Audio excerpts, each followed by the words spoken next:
Oke guys, beberapa hari yang lalu ada yang jual emas Arab. Karena tulisannya 21K, tapi pada saat gua uji, ketemunya bukan 21K, ketemunya nggak 87,5%. Halo guys, ketemu lagi sama gue Ronald di channel Tukang Emas. Kita hari ini ketemu lagi, seperti biasa kita mau update harga emas dan memberikan informasi-informasi yang selalu mengedukasi teman-teman Indonesia. Kita langsung lihat.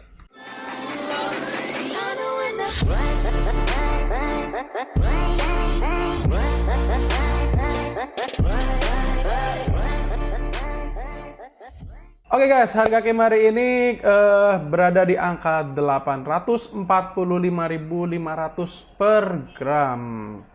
Kemarin itu sempat turun ke angka 837 kalau nggak salah. Jadi sempat turun kemarin itu turun drastis. Kemudian sorenya itu udah mulai naik, balik lagi ke angka 843 kalau nggak salah. Jadi memang ada gejolak lah ya.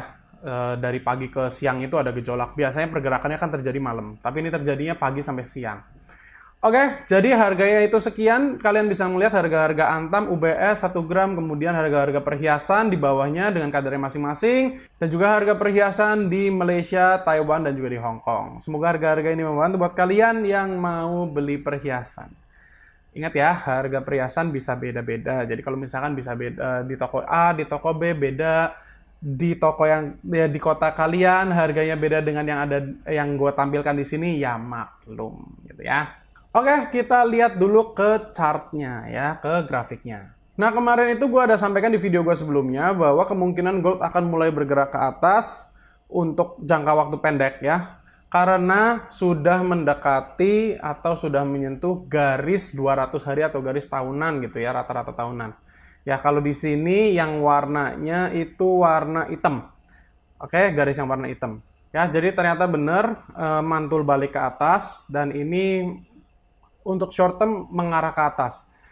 Nah, guys, di sini terjadi sebuah kotak imajinasi kita lagi ya. Udah lama kita nggak ngomong kotak imajinasi ya. Di sini ada kotak imajinasi lagi ya. Kemungkinan harganya masih bergerak di range ini aja. Jadi naik turun menyentuh batas atas dan menyentuh batas bawah dari kotak tersebut. Ya, sampai nanti ada pergerakan yang luar biasa, entah itu naik, entah itu turun, kita nggak ngerti, ya tinggal ditunggu aja. Oke, jadi buat kalian yang belum punya gold, belum punya emas, sekarang waktu yang bagus untuk beli emas, ya dicicil sekali lagi ya, jangan beli di satu titik, belinya nyicil. Maksudnya nyicilnya bukan nyicil ke tokonya ya, tapi misalkan kalian punya budget untuk 10 gram, beli 1 gram dulu, nanti lihat lagi besoknya, beli 1 gram lagi, beli 1 gram lagi, beli 1 gram lagi, begitu caranya ya. Oke guys, beberapa hari yang lalu ada yang jual emas Arab ya. Nih notanya seperti ini tulisannya beneran tulisan Arab, jadi karena secara gue bukan muslim ya, jadi gue nggak bisa baca tulisan Arab, jadi gue harus Google ini. Jadi ini asli dari Arab ya. Kemudian di notanya ini tertulis 21K ya, kadarnya itu 21K. Nah, kita lihat di chart ini 21K itu adalah 87,5%. Oke, 87,5%. Nah, pada saat gue nerima ya pasti kan ada selisih karena tulisannya 21K, tapi pada saat gue uji ketemunya bukan 21K, ketemunya nggak 87,5%, tapi ketemunya hanya kira-kira 83-84% ya.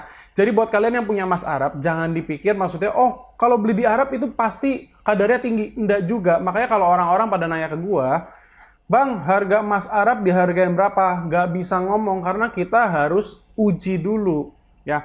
Jadi pengujian pertama memberikan angka 83-84%. Nah, supaya lebih akurat lagi, barang ini harus dilebur. Ya, setelah dilebur dilakukan pengujian lagi.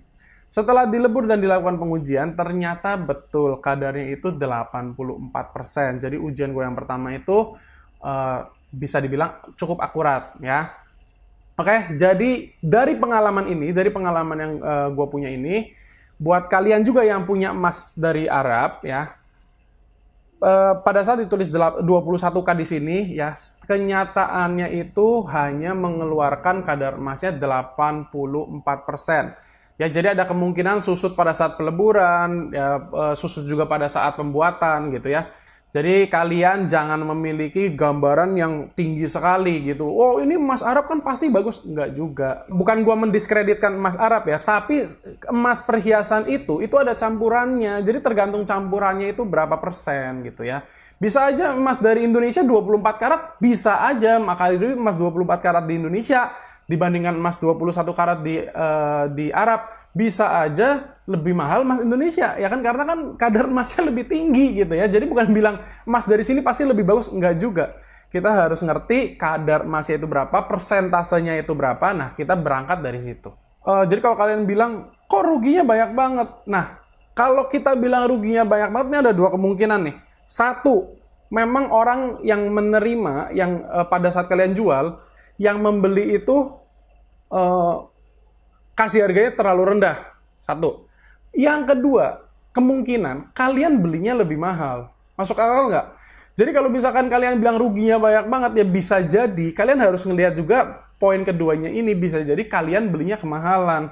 Karena kadang-kadang kalau misalkan kita lagi jalan-jalan keluar kota, keluar negeri gitu ya, terus ada perhiasan kita suka, kita beli, nggak ngerti harganya, ternyata harga premium, harga jauh lebih mahal, karena mereka juga tahu, wah turis nih, dikasih harga lebih mahal. Apalagi mungkin kalian punya gambaran kalau tempat itu memiliki produk emas yang bagus, kayak contoh, misalkan di Thailand gitu kan produknya terkenal bagus, India produknya terkenal bagus. Ya, tapi ternyata mereka markup lebih tinggi dibandingkan dengan emas kalau misalkan kalian beli di Indonesia gitu ya.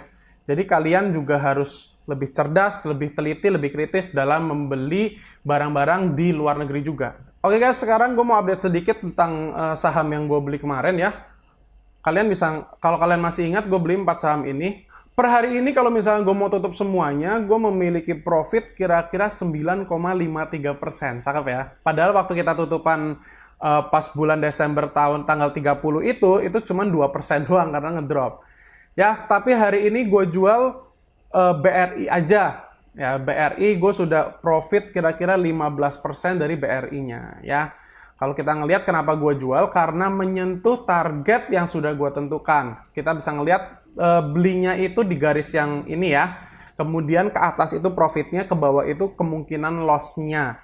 Nah, BRI ini gue beli di tanggal 30 November, gue hold sampai hari ini yaitu tanggal 12 Januari, berarti kira-kira 1 bulan setengah gitu ya, hampir 1 bulan setengah.